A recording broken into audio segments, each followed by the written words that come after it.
Thank you for watching the World Community Magazine's Hour of Power Live on Facebook with your hosts Edward McQueen and April Garner.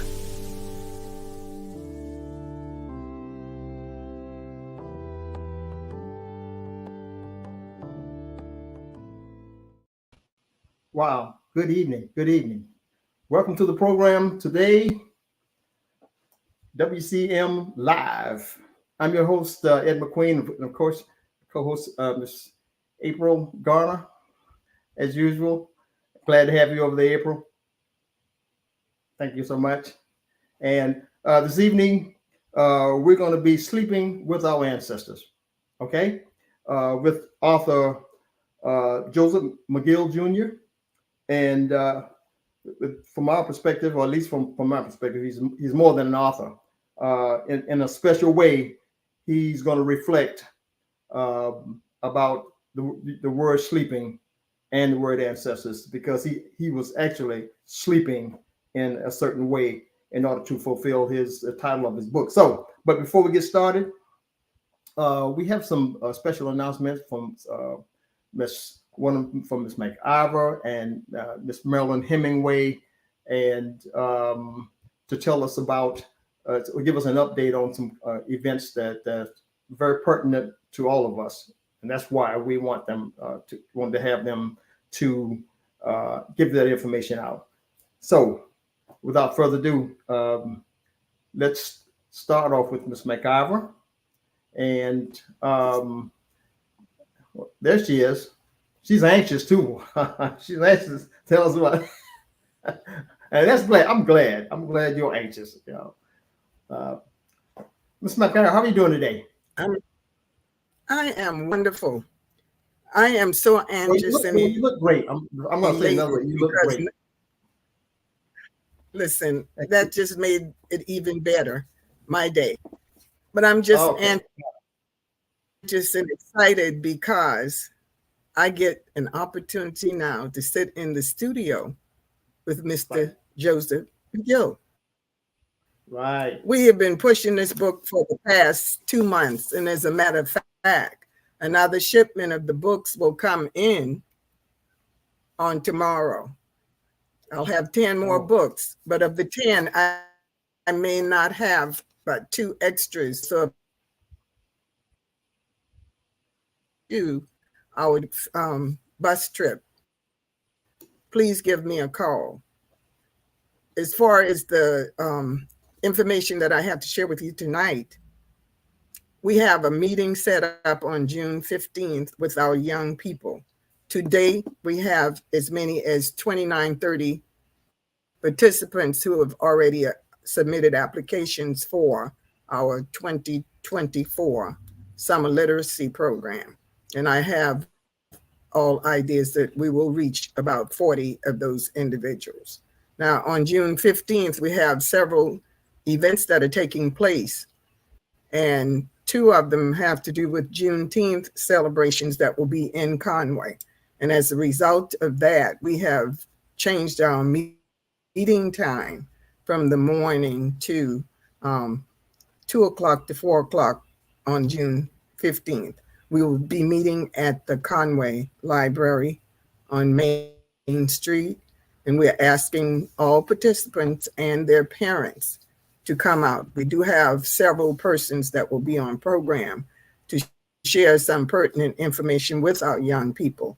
The one is Dr. Tareen Hodges, who is very interested in and vested in the interests of our young people, those educational pursuits that he is stressing.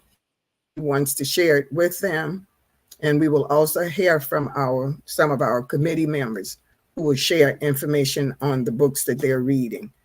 We have several books that will be used during this project. The main one, of course, will be this one, Sleeping with Our Ancestors. And then we have Just Mercy. Just Mercy will be coordinated in part by Mr. Michael Frazier Sr. and George Graham Jr. The 2 of them will spearhead the discussions and the activities that we will put together for those young people. We also have a book called 1619 Project, and that's Born on the Water, and that's for our young people ages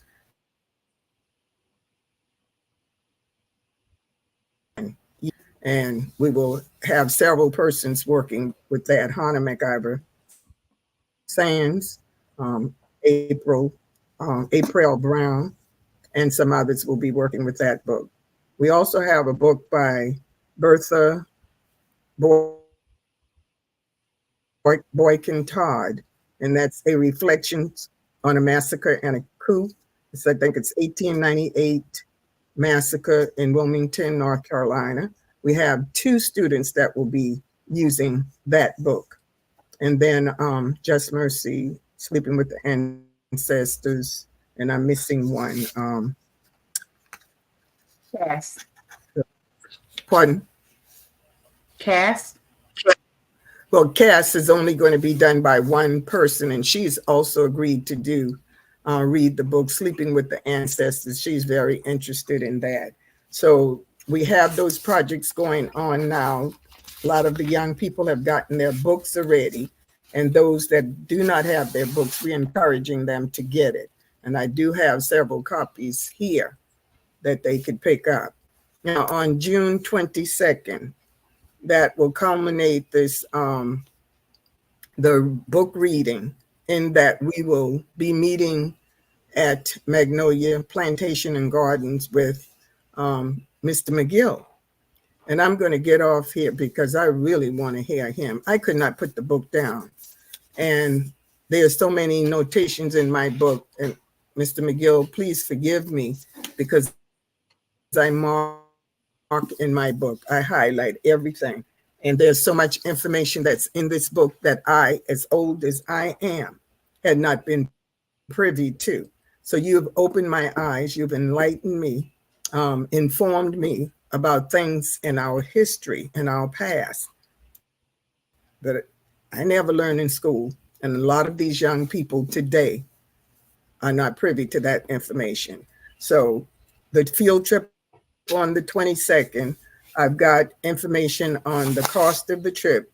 It will be $75 per adult and $50 per youth. That will include a breakfast, the breakfast biscuit and juice. It will also include admissions to the park, and it will include the lunch. Now, the young people don't worry about a lot of the cost because we will help defray some of that. So parents, we're encouraging you to have the young people to come. If there's a problem financially, please declare it, because we want all of these young people to be able to participate. There are limited seats on that bus, so I'm asking you adults to please get in touch with me as soon as you can so that you can get space on that bus. And other than that, I believe that's all that I have to share, except that the committee that we have in place to help with this, that's Joella McQueen, Hannah McIver Sands, Marla Frazier, Tanya Pickett, April Floyd Brown, Zenobia Harper, Gwendolyn Alston, Michael Frazier Sr., our lovely co-host, Miss April Garner Davis, Edwin McQueen, and Allie Crandall from Coastal University. So those are the persons that will be helping to coordinate this year's program. Okay. Look, I don't know what we would have done without that information. I mean, things could get lost in the crack. So we're so thankful to have you on to parlay all of the information that I deem important anyway. Very important. I'm sure our viewers think the same thing. Thank you so much for that. Especially those dates and times. You mentioned Dr. Torian Hodges. He's actually a dentist, is for the viewers to know. Dr. Hodges. Ms. McIver, are you taking He's any more? I'm sorry. Are you taking? Okay. Are you taking any more students for the program? Do you anticipate Definitely. having any more? If we get 100, Okay. yes, it does not matter. We want them to continue to register because school has not closed yet. We wanted to get it up to the closing of school and then a week or so after that. Okay, awesome. So I've included the information for parents. If you want to sign your students up, it's really, really easy. Just visit the WCM Magazine website at wcmmagazine.net and click on 2024 Summer Reading Initiative and scroll to the bottom. You'll see the form that needs to be completed, and Ms. McIver will receive your information and take it from there. Absolutely. All right. Well, Ms. McIver, thank you so much for joining us. And of course, anytime you want to come on and give updates, especially as the students are completing the readings, just let us know. And we'd love to have you on. Thank you for having me. All right. Awesome. So, Brother Edward, we have another special guest with us tonight as well. Gullah Geechee Chamber of Commerce very own Marilyn Hemingway is going to grace the studio in just a moment. So you want me to bring her on? Can you hear me, Brother Edward? Yeah. Okay. All right. All right. So how are you doing this evening, Marilyn? I'm doing great. How's everyone doing? I'm excited to be here. Well, Gullah Geechee's chamber is always coming up with something exciting. Well, thank you. I'm excited because Joseph McGill is here, and I follow him on TikTok and all kinds of social media. I just follow him, and I think it's been a while since we've been in person together, but I'm always excited to be around him, and of course, with Mrs. McIver's literacy program. I'm a big supporter of literacy, so it's always good to hear about that work that is happening also. Right. Yeah. So I'm glad to be here. I know we got a couple of things I wanted to talk about. I don't know if you want to ask me a couple of questions or I just get rolling on what's coming up very soon. Okay. So what do you want what kind of information you have for us, Miss Gullah Geechee? Well, the first thing we have is on June 17th. So let me back up a little bit. We actually have Gullah Geechee University, which is our internal education department, right? And under that, we do jobs, we do entrepreneurship training, and now we're kicking off our workforce development.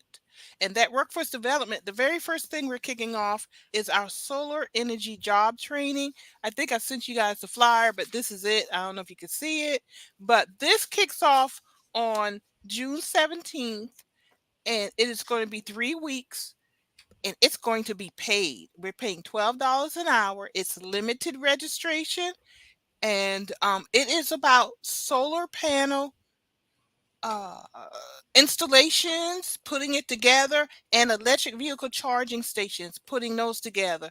I don't know if a lot of people realize, but the current administration, Joe Biden, they've released billions of dollars investing in green renewable energy because that's the future. And we wanted to be part of closing the gap between the jobs. They are looking for thousands of folks who literally could just put the stuff together like a Lego block or something. And you could be a high school graduate or not. We're looking for folks just maybe someplace in your life you're trying to decide what I'm going to do with my career. This is the place for you. It's 3 weeks. Week 1 is soft skills. We're going to help with resume building, interviews. It's going to be set up like a board of directors. So you're going to actually run the 3 weeks like a board of directors. So you're getting that kind of management skills. Then the second week is actually learning how to put solar panels together. You don't have to have any experience. And then the third week, we're going to set you up with job interviews. We already have a business that has approached us. They have jobs to fill. We can't guarantee the jobs, but we're going to help with your skills to put you in position to get the jobs. We're going to have a media day, and then we're going to have graduation. And you will also receive OSHA certification level 10, which is a basic level, which sets you up to get some pretty good jobs.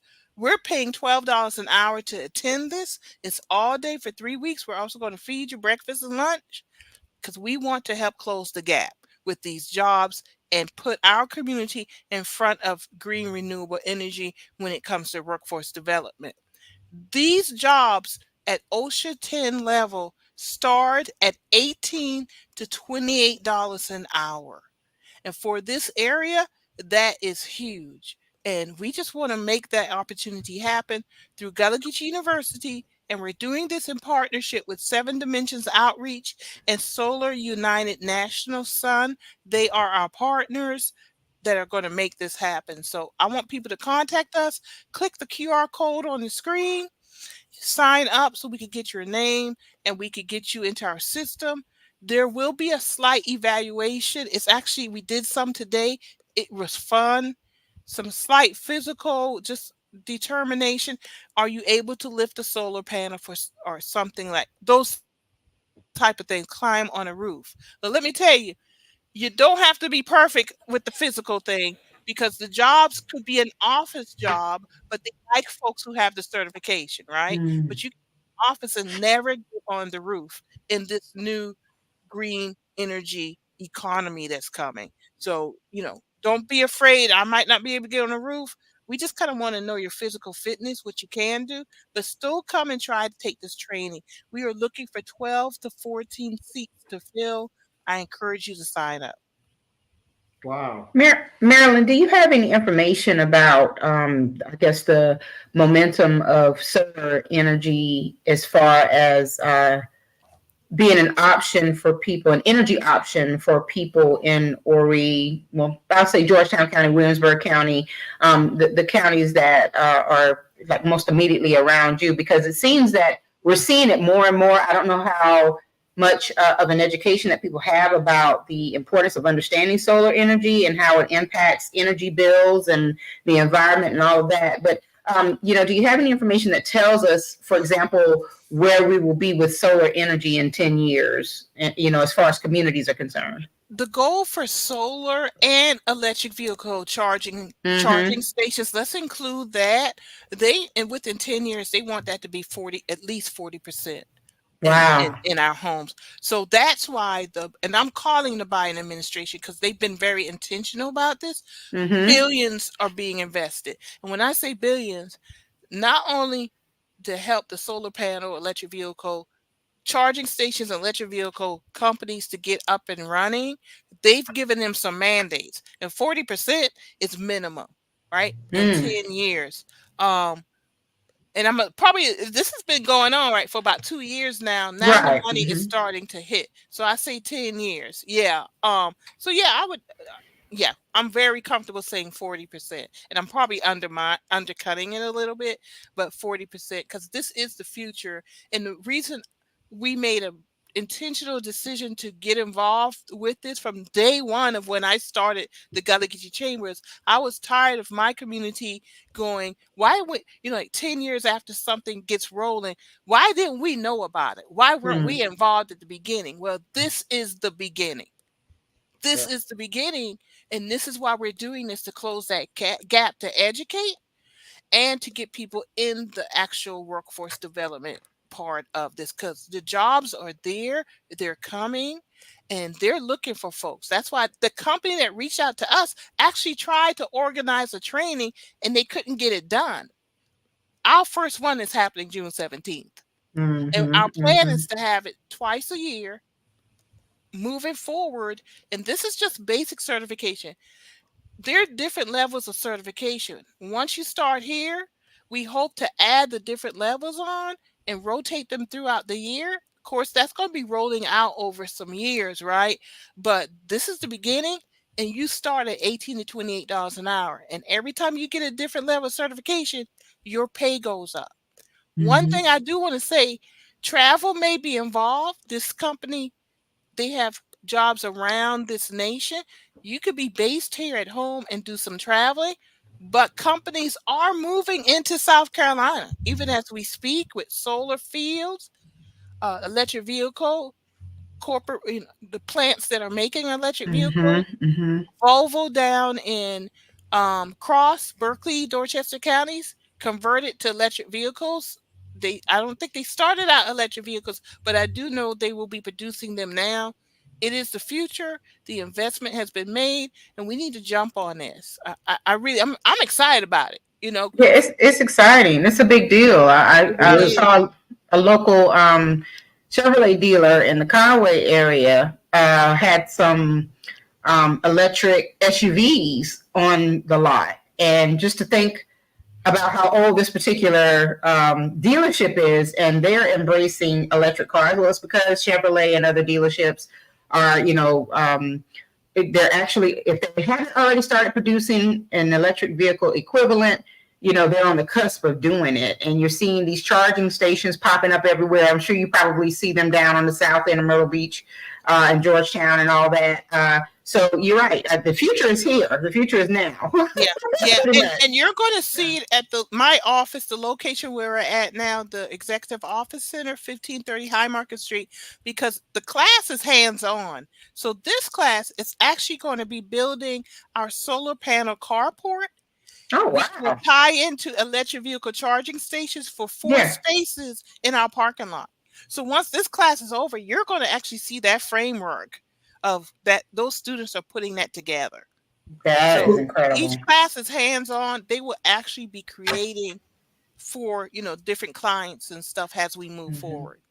So it's going to be worth it, I believe, the way you're explaining it, for somebody from Conway to go there every day, starting in the morning, get a hands-on experience on that installation and so forth.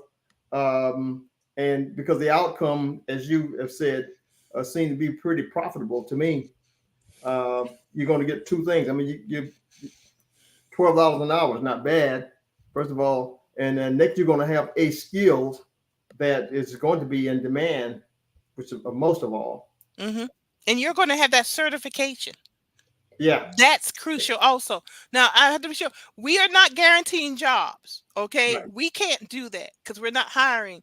But right. Going through this process prepares you for those jobs. And we do have one company that is interested in working with us. So we'll prepare you with interview skills and get you those interviews. We can't guarantee the jobs, but it is a very good and positive sign that a company has already contacted us, because they're trying to close the gap. They got a lot of jobs they got to fill. Mm-hmm. Okay. Mm-hmm. And then I have another item, which is if you enjoy fishing or hunting in our wetlands and marshes, or just being outdoors in our wetlands and marshes, the South Carolina Sea Grant, they are holding a 90-minute workshop in Beaufort, Georgetown, and Charleston. And of course, the nearest one is in Georgetown, June 27th, 5 to 6:30 p.m., an hour and a half, at the Choppy Recreation Center, and that's 8259 Choppy Road. And if you are accepted, they have 14 spots. They're paying $50, and they want you to know what you think about the wetlands, being in the wetlands, filling out a survey about the impact of environmental change and social value of the wetlands, and a mapping exercise. Where are the vulnerable wetlands? Wetlands are all around us. We are on the coast, so it's all about water, right? And they want to know from folks if you enjoy the wetlands or marshes. With climate change, they are under threat, and they want to hear from the grassroots our concerns and everything. And you can get $50 for 90 minutes of your time on June 27th. And once again, technology plays a part, folks. QR code at the bottom of the flyer on your screen. Scan it and get registered now. There are only 14 spots. And I have to say, the South Carolina Sea Grant Consortium is one of our partners in many of the things that we do. So, this is legitimate. This isn't just, something we're hanging out on. You can make an impact. $50 for 90 minutes. And we encourage everyone, scan that QR code and get involved, and, get a little change and go buy a present for your dad for Father's Day. Oh, that's after that, right? Well, that's after. Buy your July 4th decorations or something with your $50 and take your wife and husband out or whoever your partner out for dinner with your $50. But we do need to hear from folks. This is real. We literally live in water. I know both of y'all, Edward and April, understand the impact of the water in the city of Conway and Horry County with flooding, etc. And we want to hear from folks. So I encourage folks to get involved. Go ahead and get registered. Okay. Well, this is the win-win. You can't beat it with, compensation for participating. And, that mapping exercise sounds like it would be pretty intriguing just to see where the vulnerable areas are. So sounds like a great workshop. Yeah, I think it's going to be very helpful. And of course, y'all know, y'all got to invite me back so we can talk about the Gullah Geechee Seafood Trail, which officially launched May 1st. It is all about our seafood, our waters. We have a citizen science section because climate change is here. We are being impacted through rising tides, through the water. We really do need to hear from folks about this information. So if you have the time, you want to make a little $50, go ahead and scan that QR code. We do want to hear from you. All right. Look, Marilyn, that's very good information. Thank you so much for that. And, you're welcome. I'm sure our viewers can digest that. Look, we're going to have you back again to talk about the trail. You said, right? The seafood trail? Yes. Okay. Go to the website, gottagetyourseafoodtrail.com. Check it out. And then y'all invite me back so we can talk about it because there's a lot on that. It's really, I'm very excited about that. All right. Will do. Thanks Thank you so much, Marilyn, for being with us. You're welcome. We'll see you later. All right, Brother Edward, I'm telling you, we've got a lot of great information tonight, all educational, all related to our history, our environment, learning about everything from, solar panel energy and electric vehicle production and all of that's on the horizon. There's a lot that we're covering tonight. And I bet our ancestors would be proud of the work that Marilyn Hemingway is doing, and Ms. McIver and Zenobia Harper and Joseph McGill, as they attempt to remind us of where we've come from. And of course, Marilyn's just shown us where we're going. So this next segment should be absolutely incredible, really. As we hear from Mr. Joseph McGill about his journey, and Zenobia Harper is joining him to kind of play backup. They're going to tag team this piece, and we can't wait for it. So I'm going to go ahead and bring them onto the stage, bring Ms. Zenobia in. How are you doing?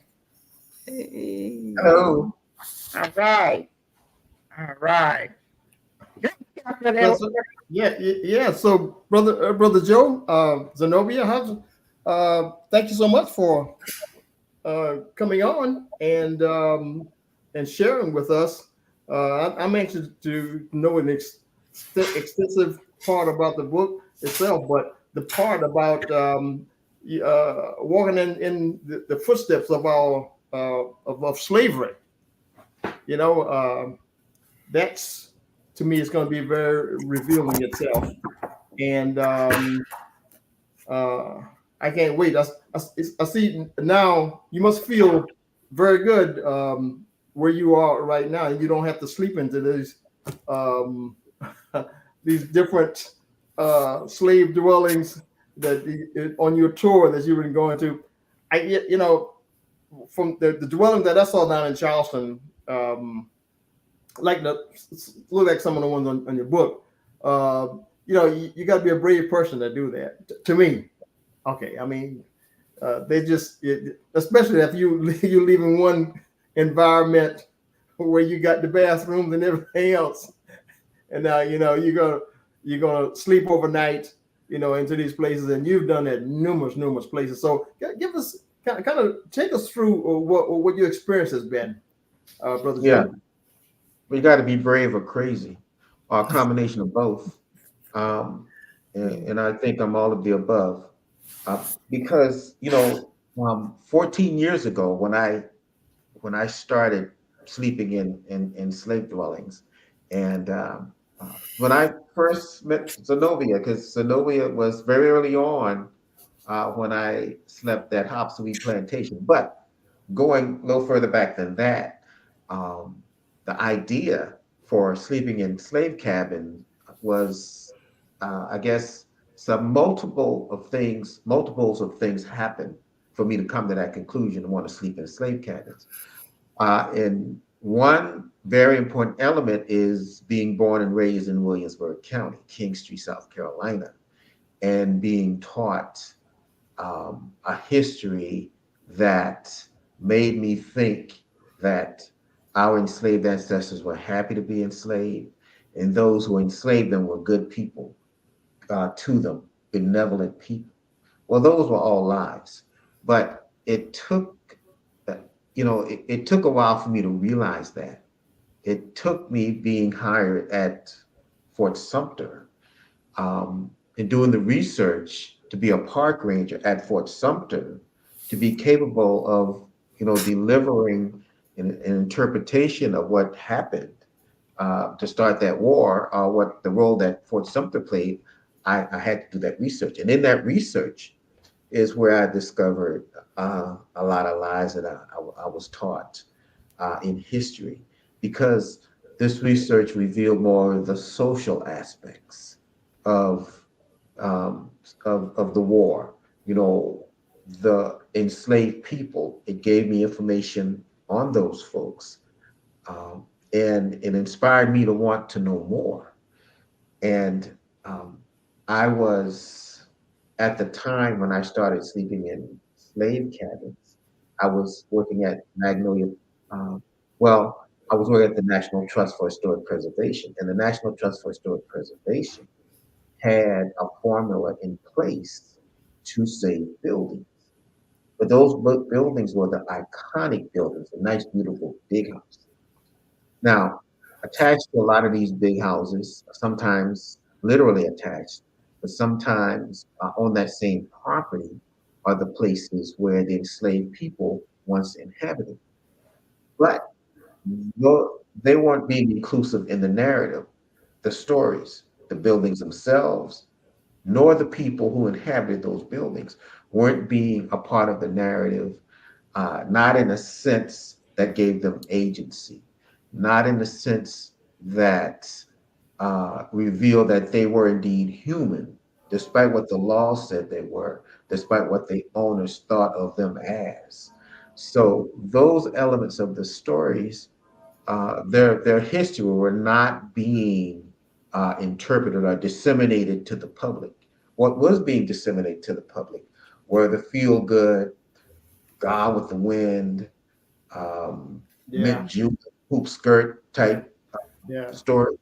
And, those things upset me.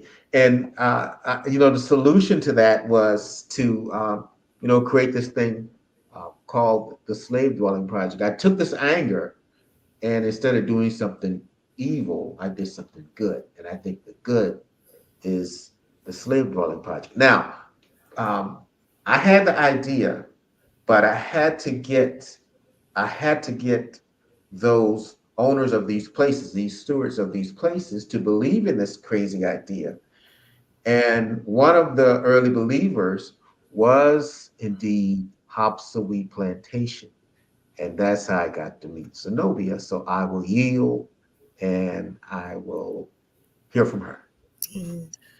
So, and thank you so much again for having me come on. I'm excited to be here with Joseph McGill because, like he said, I didn't realize how early on it was, Joe, that we intersected with sleeping with the ancestors.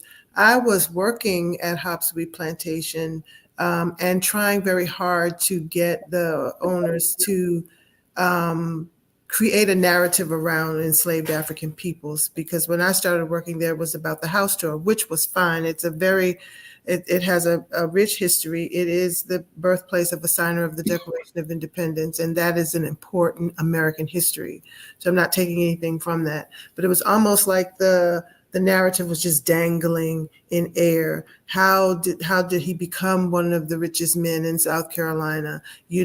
Nothing about how that happened. Do you know what I mean? And so people were not really realizing that the legal institution of slavery was responsible for the wealth that literally created the base for American wealth and the economic system. And so that bothered me, and I was always angry about that. So I was working and pushing hard. So when I found out that you were going to be there, we had these, my husband and I had started a program called My Brother's Keeper. And we were trying to figure out ways to reach the youth, young people. And we thought that through the AME Church, we were working with a program through the AME Church, the YPD's Young People Division. We made phone calls. My husband reached out to, leaders in the church. So we had a lot of people who were pastors and youth ministers. We had people from the NAACP. We asked all men, we asked them to be chaperones and mentors to, I think we had about a dozen young men, and we wanted them to sleep out in the slave cabins with Joe with the purpose of trying to create a life plan. So the thought that I had behind this activity was that if they could, meaning the young men, could have an opportunity with just them to talk about their lives, their aspirations, what they wanted to do with themselves, in a place where their ancestors did not have agency, did not even have ownership of themselves, and to talk with Joe about how those people actually became became owning of themselves, that would help them to kind of put their own lives in perspective.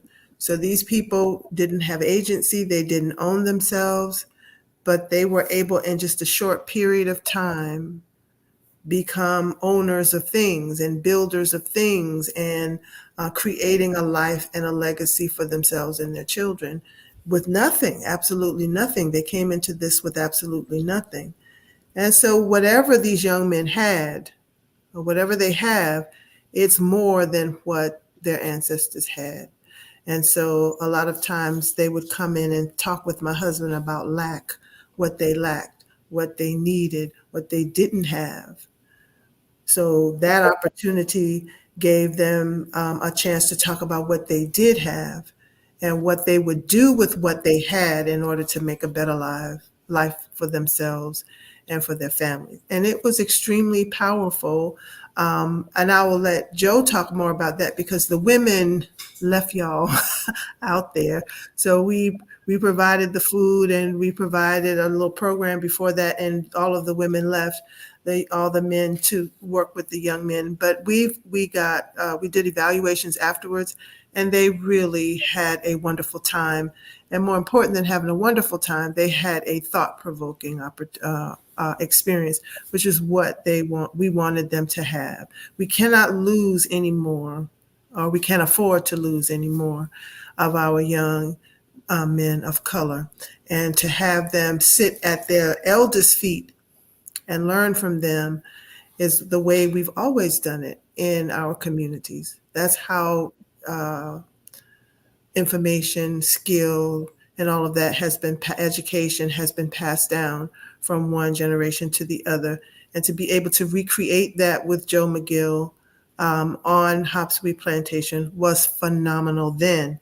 And now to have this book come out and to have Miss MacGyver in her literacy program pick up this book and be so impressed and fascinated by it, and offering this as an opportunity for her young people who may not be able to sleep with you, even though we hope that you will do something so that they can have that experience. I think it's just coming full circle. That experience then was educational. This experience now is educational. And we want parents to encourage young people in and out of Miss MacGyver's program to pick up this book, to read this book, to discuss with their children about this book, to have conversations with their children about their possibilities, their abilities, and all of the things that our ancestors left for us. And I'll say one more thing before I turn it back over to Joe McGill. One of the things that angered me, Joe, about not being taught about our history is the fact that we are the institution of legalized slavery in South Carolina sets the roadmap. We know where the tools and the expertise and the knowledge and the expertise and science and all of those things came from when it comes to the cultivation of rice and rice production. And so that history, even when you read it from a white slavery perspective, it's telling you that our ancestors were STEM and STEAM practitioners. They were highly intellectual people. They were highly learned people, and they created the same thing that they had in West Africa. They created it here, and they created it, and that industry created the wealth that America was built and based upon. And that is the truth. And so our young people need to claim their STEM and STEAM birthright. They need to claim that and understand that it is not a Eurocentric thing, Mm-hmm. science or a mathematician or an astronomer or an astrologer. That is not a Eurocentric thing. So all of us came to this country with gifts and talents. And just like Joe McGill said, some people got a chance to take advantage and take credit for what they did, and other people were not. But that does not mean that you are who they say you are. You are who you are.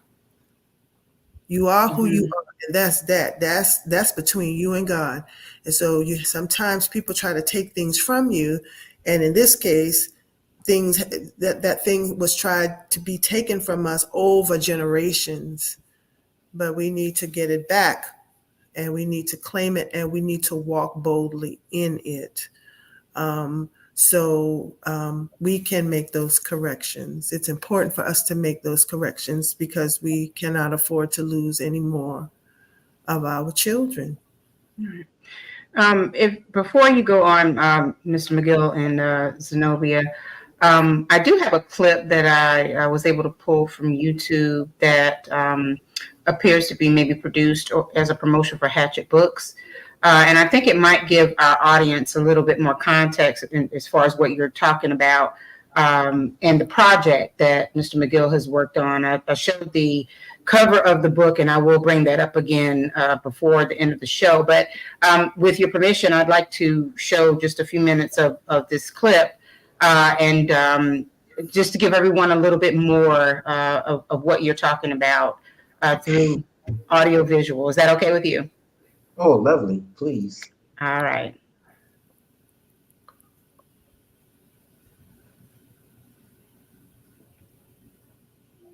Can you hear the sound? Sleeping with the Ancestors, how I followed the footprints of slavery. Did you have any doubt in your mind that we would get to this point? If we look for a defining moment at the inception of the idea to start sleeping in these spaces, we both came to the conclusion very early on that the idea of sleeping in slave dwellings is a good idea. And it's catchy, and alone it could still prosper. But in order for the story to live on, to have a legacy, in order to represent the people who the book is capable of representing, it had to be that. It had to be a book.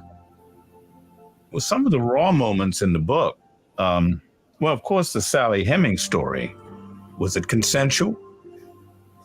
And then we have the stories of Brattonville, where the enslaver has had children with many of the women that his family enslaved. I think the one that stands out to me quite often is Morris College and running out of money to build a building that they needed built as a part of the contract, and the contractor is not being paid in a timely manner, and the contractor taking an enslaved person as collateral, as in, if you don't pay us our money, then we're going to sell this person. So we've got lots of stories like that in the book. One of the things that resonated with me was a story we tell about your first cabin stay in a northern state. And I'd just like to share this passage of that chapter. A comet blazed across the sky as colonial America ushered in a new year, 1760. Weeks later, at 2 a.m. on February 14th, an enslaved woman gave birth to her fourth child. She named him Richard. She and her infant, her husband, and her other children belonged to a white attorney. Eventually, the father sold Richard's mother and 3 of his siblings to pay debts.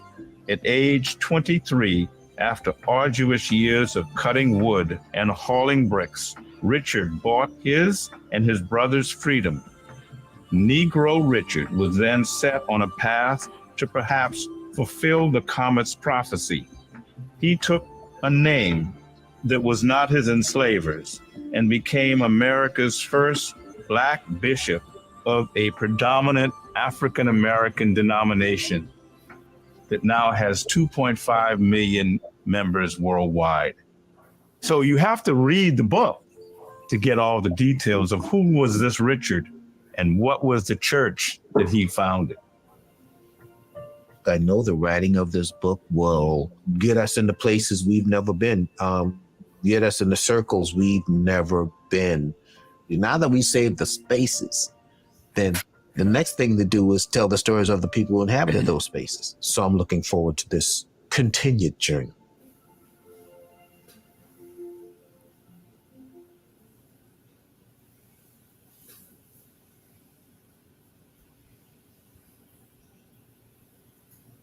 Fantastic, April. Thank you so much for that research.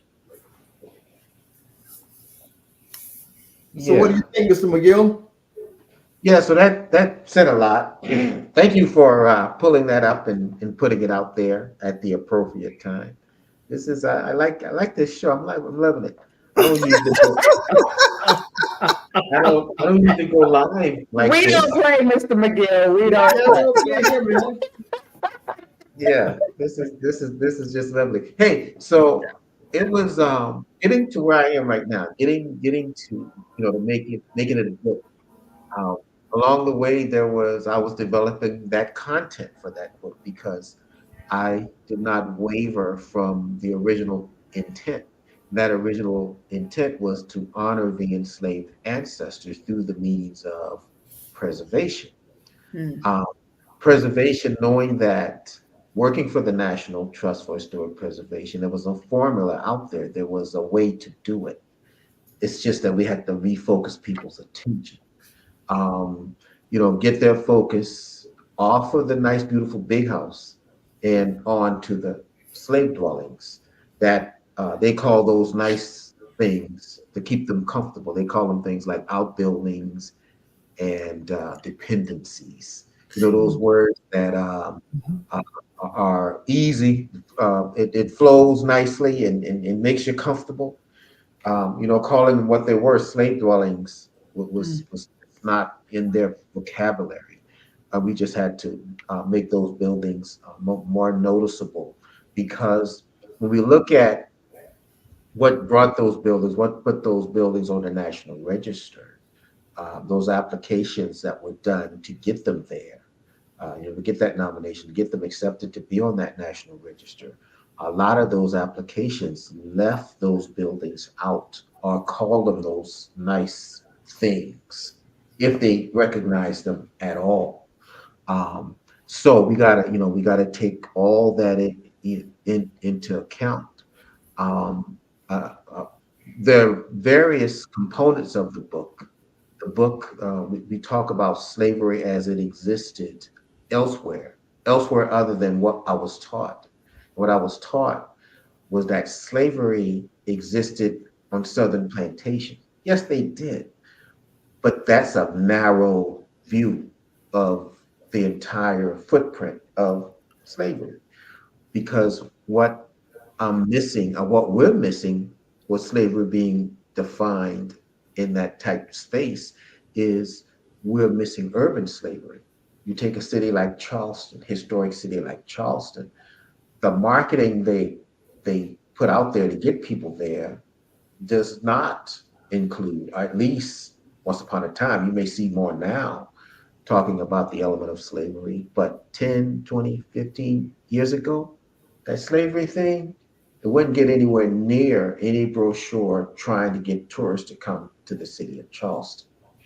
Um, or if it was about slavery, it was from the view of the enslavers, the hoop skirts, mint juleps, and things of, of this nature.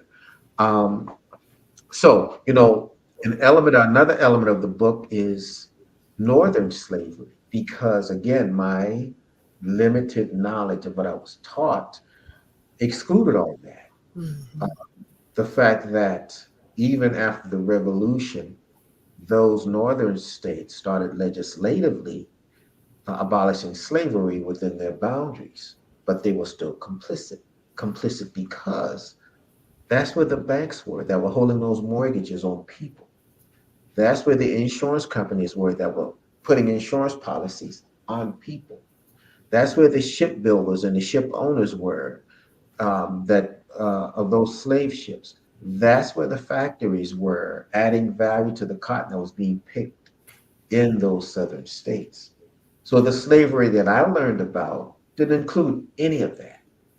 Um, and they didn't talk about the fact that 45 signers of our Constitution, I'm sorry, 45 signers of our Declaration of Independence were slave owners. 25 signers of our Constitution were slave owners. 12 of our former presidents were slave owners. They didn't teach that. But you can find this kind of information in the book. So we've got some good content in the book. So I'm glad that that the group is taking on the assignment of reading the book as a part of this trip that you're going to be engaging in. I think that's a good thing. It means that this crazy idea that started up here in this cranium, it had made sense to someone, enough sense that it's now a book. But now the thing about that is what brought us here, the sleeping element part of what we do. We still do it, but we do less sleepovers now. We're concentrating more now on the conversations before the sleepovers. Because,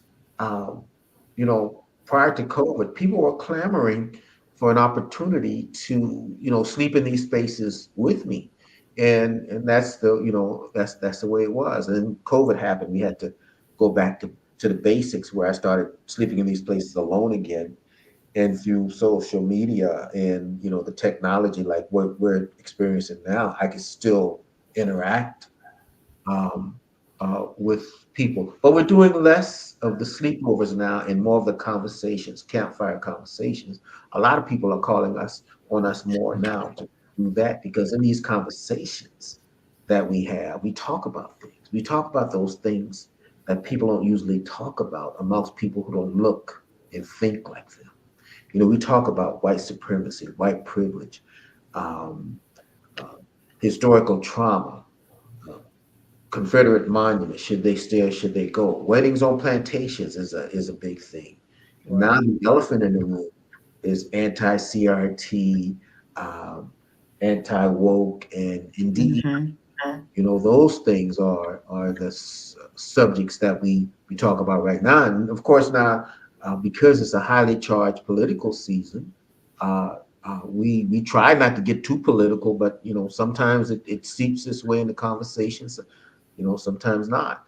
Of course, between now and in November, we'll probably hear a lot more about reparations, which that conversation will go away after the election is done. But at least between now and then is a time to remind people of the necessity of reparations, and we do that. So all that's part of the book, and to have groups coming out. One thing that I'm realizing now is I'm getting a lot of calls from folks. They want to make me a tour guide. Um, Up until the first of this year, I was employed at Magnolia Plantation and Gardens, where the group will be coming to, uh, and we will be hanging out on the 22nd. Um, so it'll be a return. So I'm looking forward to that opportunity to hang out with the group. So I'll pause right there and see if there's a question that you want us, either Zenobia or I, to address, or a different direction you want to take the conversation. I'll pause.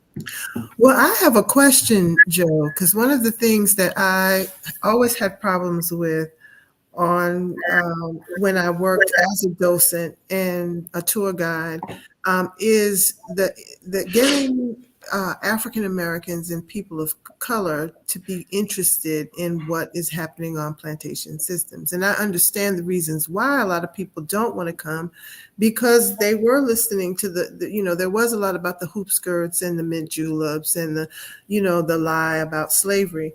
So it's really hard to convince people that there is real substance there.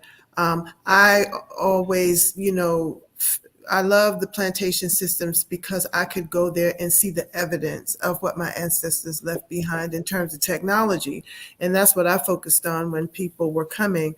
But what advice would you have for me and other people that are trying to encourage African-American families and people to experience these places that people just have a hard time with, rightfully so? Well, there is that stigma. There's still older folks among us, older Black folks among us, who experience racism head on. Or actually physically denied going into a place because they're Black. So some of those people are still alive. Um, a lot of times when a lot of these places came online, they were, again, telling that Gone with the Wind version of history. And then some of these places still are. Um, but on that same token, we have some places that are doing a good job. And I need to get this in there because I tell the story a lot. I had and before you started working at Hobsonby Plantation, I had an experience there.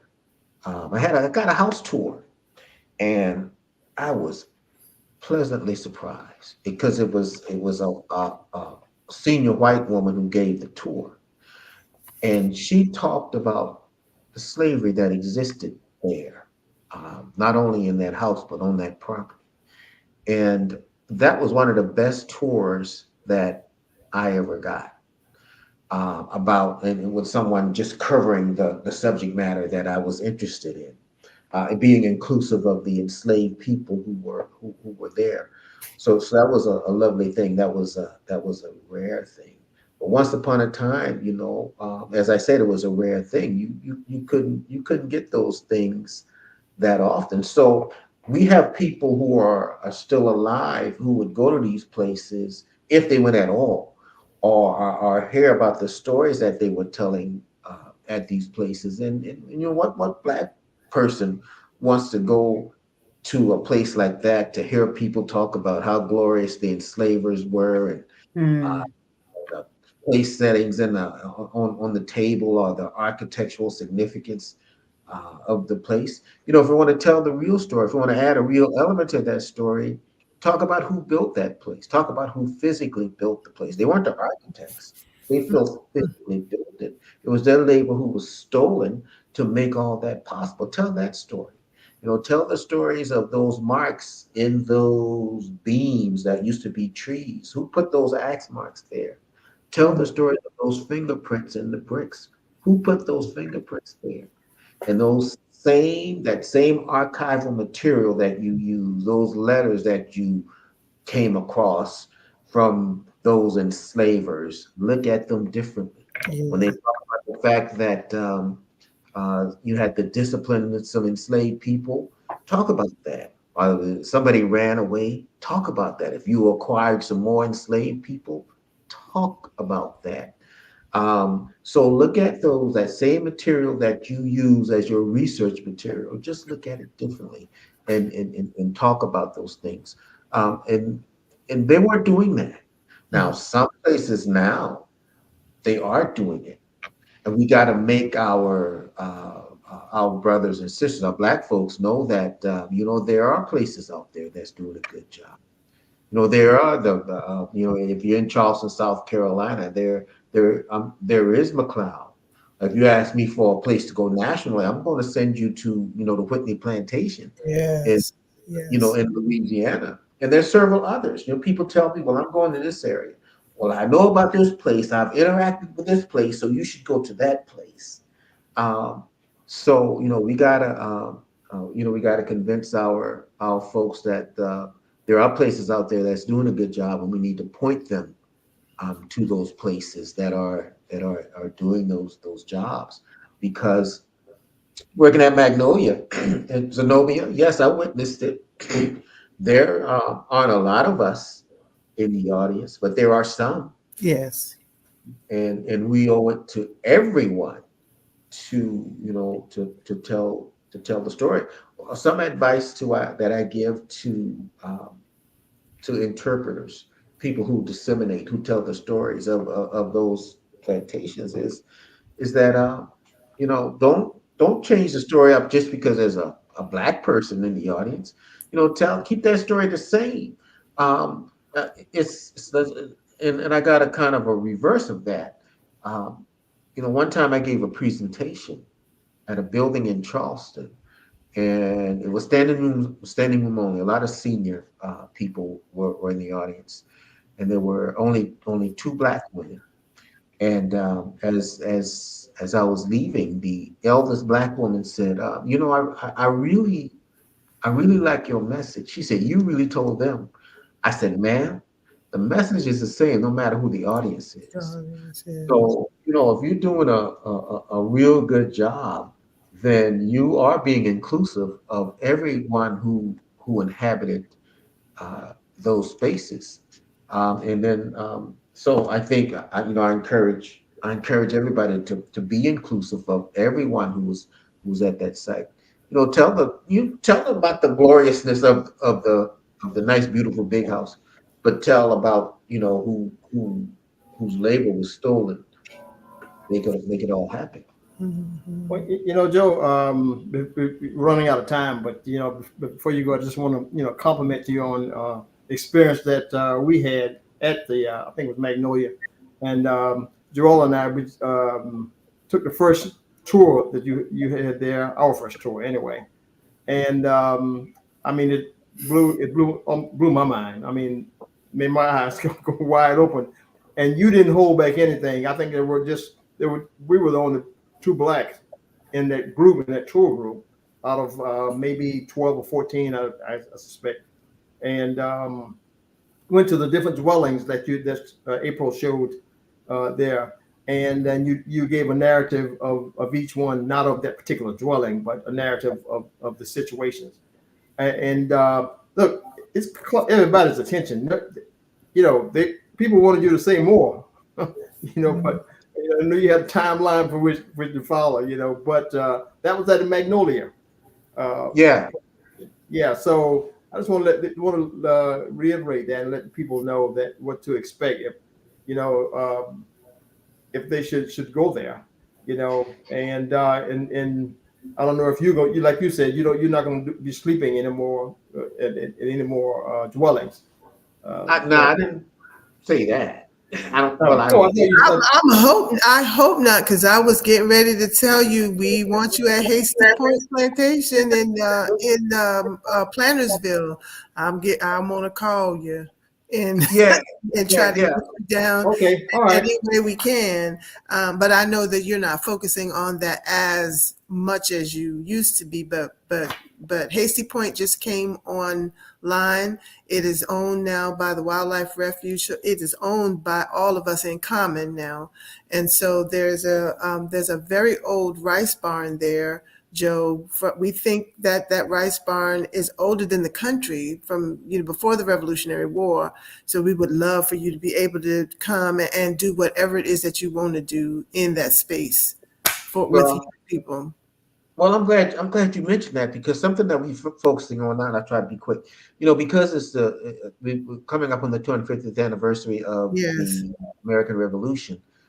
We want to focus a lot on the fact that there were other voices. There was a Native American voice.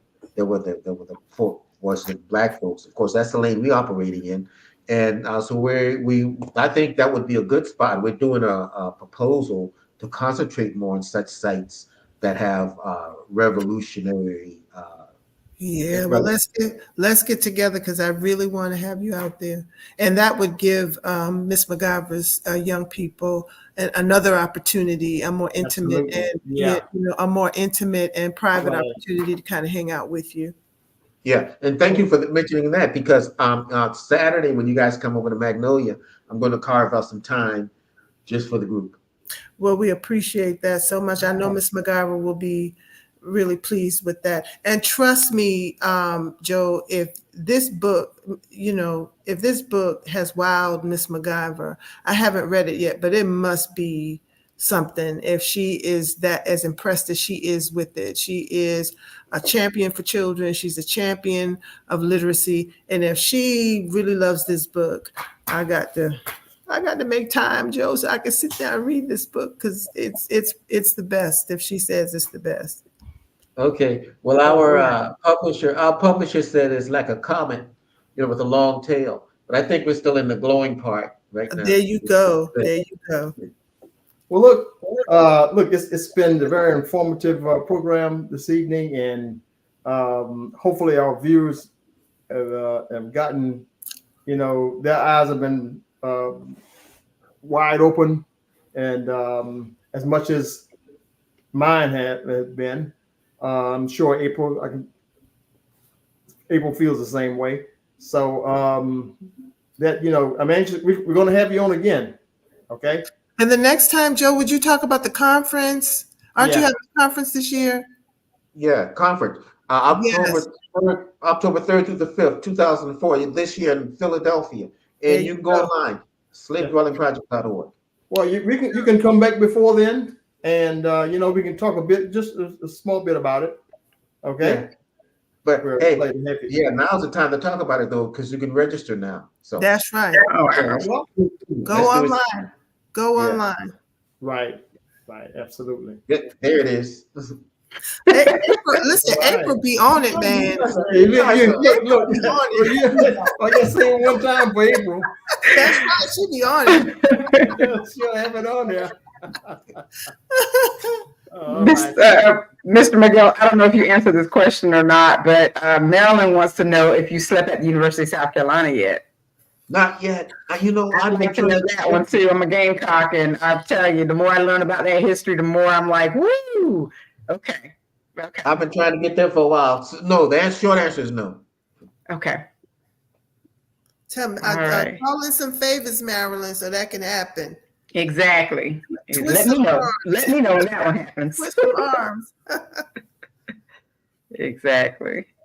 But this has been a great show tonight, and we've had so many wonderful guests this evening talking about all of these wonderful projects and initiatives.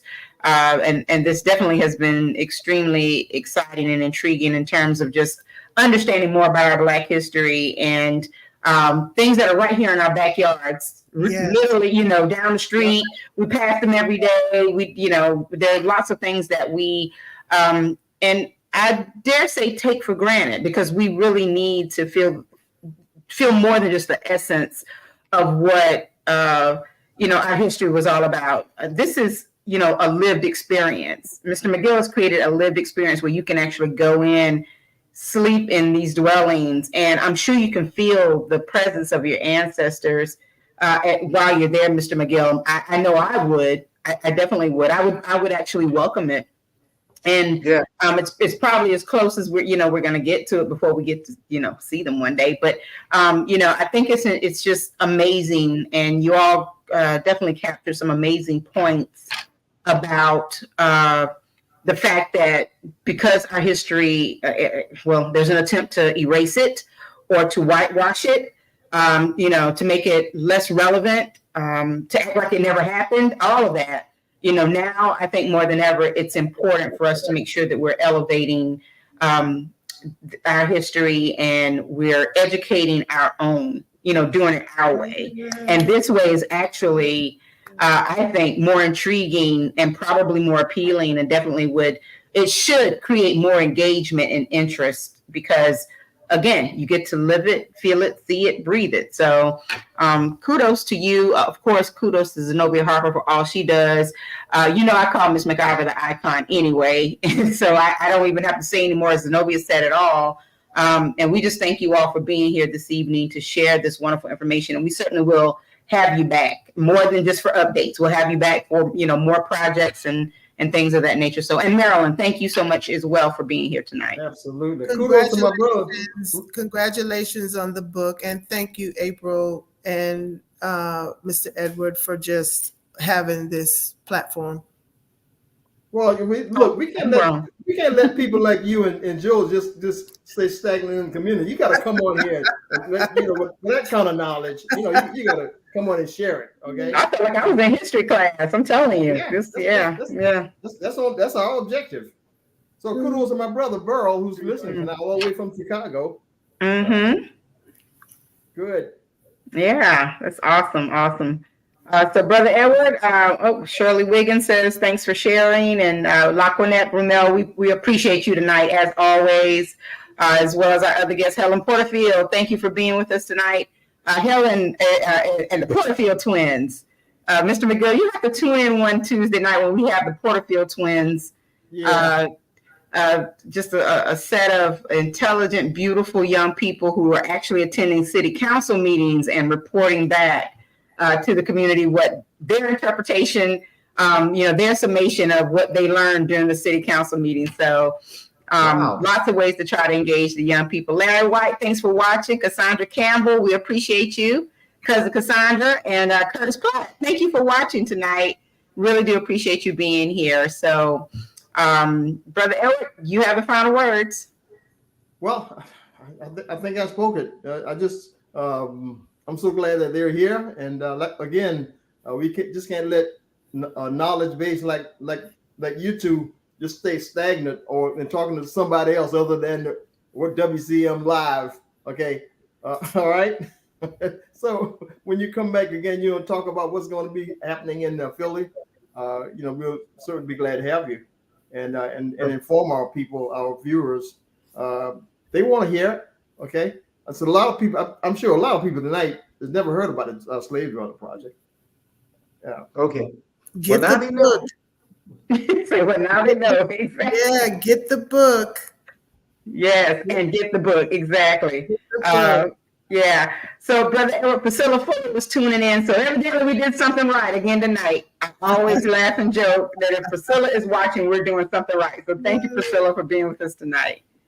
Really do appreciate it. So to you all, if you're interested, we have just want to make this. This is a combination of announcement and everything. This year we're celebrating the June 15th called Juneteenth. That's have you heard of the Whittemore Race Path Historical Society? I'm sure you've heard of it, Zenobia, right? Yes. Yeah. Okay. Fantastic job they're doing. So at Smith Jones Park in Conway this year. This Saturday, June 15th, from 10 to 2 p.m. They're going to be celebrating along with the Conway Recreation Department and of course, the society itself. So if you can, Joe, you're going to have an audience there, man. You might want to think of something to if you want to throw that out. That is something to explore. Okay. Since nobody knows about your project, just thought I'd throw it out there. Yeah. Brother Edward, is that information on their website? Yes. the website is at whittemorehistorical.org. Mm-hmm. You can see how fast Oscar, you so fast. you set me up. And you guys, Before I put it up there. Yeah, she set me up, boy. She set me up. I'm gonna start calling her Quick Draw McGraw. She got it going on. Yeah. and you guys got theme music to beat. Wow. That's right. Yeah. We might be grassroots, but we're not slow. We're good to go. Yeah. I've enjoyed y'all tonight. It has been absolutely fantastic. Thank you so much. And to all of our listeners and viewers, thank you for watching. Remember, the replay is on wcmagazine.net. Please click, like, share. You can actually grab this broadcast and, send it out through your phone, send it out in email, share it on social media. Let everyone know that we're here every Tuesday night at 7 p.m. with an interesting topic that comes from our community. So again, thank you all for watching. Mr. McGill, keep doing what you're doing. Zenobia, keep doing what you're doing. We really appreciate you. Thank you. Yeah, can you send me the link, somebody? Yeah. Can I grab it? Now, Yeah. I think it's easier if you send it to me. I'm not that computer savvy. Okay, we'll make sure you get it. No problem. All right, thank you. Take care. All right.